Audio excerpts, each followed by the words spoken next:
పల్నాడు జిల్లా క్రోసూరు మండలం ప్రజలు ప్రశాంత వాతావరణంలో జీవించాలని, చట్ట వ్యతిరేక చర్యలకు పాల్పడితే చర్యలు తప్పవని సీఎస్ సురేష్ తెలిపారు. యువత చెడు అలవాట్లకు బానిసై గంజాయి, మద్యం ఇచ్చేందుకు ఉత్సాహం చూపుతున్నారని, అలాంటి వారిని తల్లిదండ్రులు మందలించి సరైన దారిలో పెంచాలని కోరారు.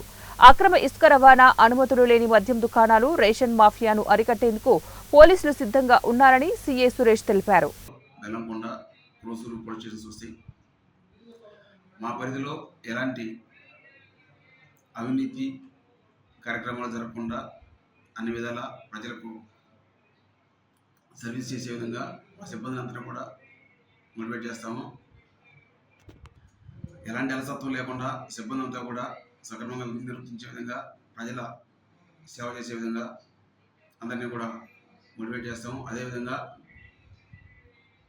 ఎలాంటి ఇసుక అక్రమ రవాణా కానీ, బెల్ట్ షాపులు కానీ ఇలాంటివి ఏ విధమైన అక్రమ రవాణా చేసినా కూడా వారి మీద స్ట్రింజెంట్ యాక్షన్ చట్టప్రకారం తీసుకుంటాము.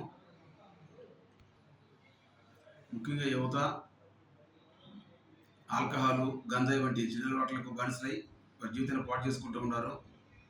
గంజాయి ఎక్కడ ఏ రూపాన ఉన్నా కూడా మాకు సమాచారం ఇస్తే ఖచ్చితంగా